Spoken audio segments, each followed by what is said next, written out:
Hi, I'm Bryan Romano. I'm one of the technicians here at Campers Inn RV. I'm going to show you how to de-winterize your RV. First we're going to need number 2 square head bit, drill, and your socket, 1 1/16". This is the socket that fits the Suburban water heaters for the drain plug. It's got the anode rod, some plumber's tape,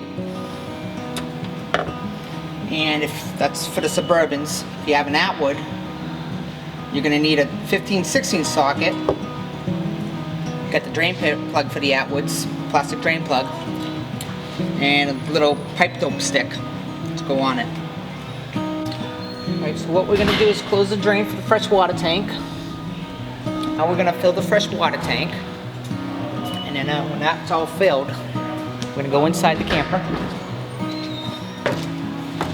remove the panel, getting at the access to the water pump. Inside the water pump, on this type of camper we have a valve here going to this hose. This is going to be your winterization hose. It's in the winterization mode right now, so we're going to flip it over. So now the water pump's going to be pulling from the fresh water tank. Turn on the water pump. You can hear the water pump kick on, cycle on. And we're going to go to the faucet, turn on the hot side. You'll see pink come through the line.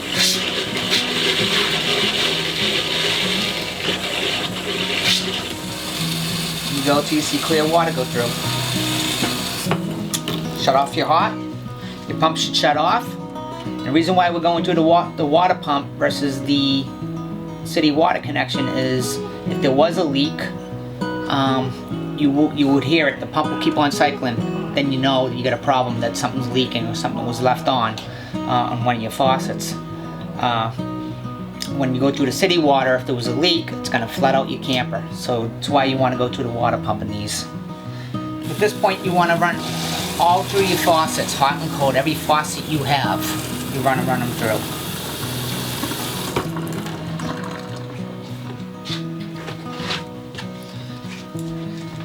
To the toilet.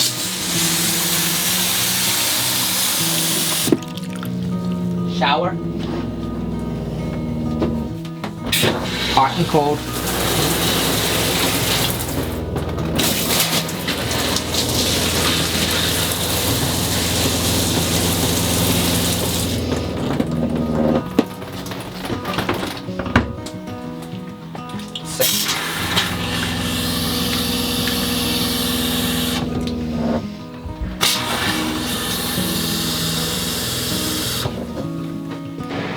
So we're going to shut off the water pump, and we're going to go back to the sink to do the pressure, hot and cold.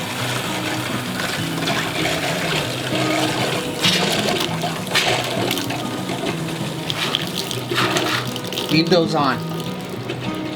Now we're going to go outside.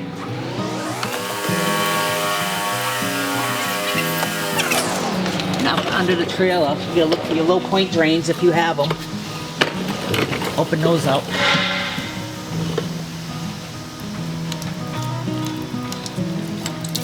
That's your cold side. So you see clear water go through. Turn it back on.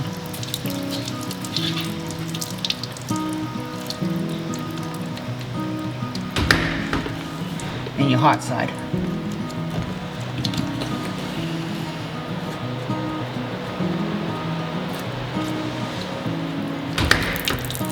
See clear water.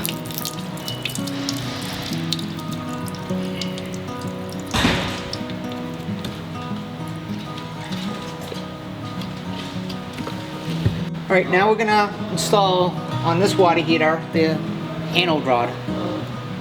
So I got my plumber's tape on it.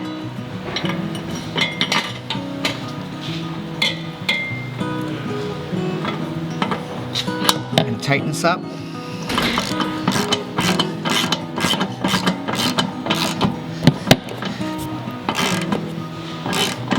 On the Suburbans, you can give these a pretty good breathe on them because it's It's metal. The Atwood ones have a plastic drain plug, so you don't need to go super tight with them. Now we're going to go back inside.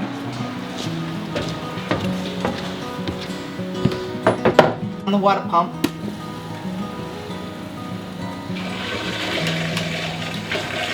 See your faucets come back on. Shut off your faucets. It's going to relieve pressure. Shut off your water pump from the pressure. Now we're going to go, in this camper we need to go underneath the bed for the bypasses on the water heater.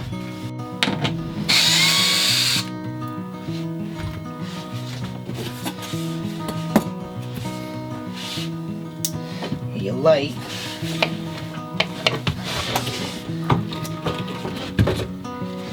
And inside here, let's see, there's 2 valves on this one. What we're going to do is turn these valves. We're going to do the cool first. That's going to let the water in the water heater. And then we're going to turn the one on top, which is the hot water. That's the water, that's to let the water out of the water heater. So it's your hot side. I'm going to open that up. One of the sinks, and we're going to turn on the hot side of the faucet. The water heater's gonna, the pump's gonna run for a few minutes to build up pressure. Once you see hard pressure coming out of the hot side, you know your water heater's full.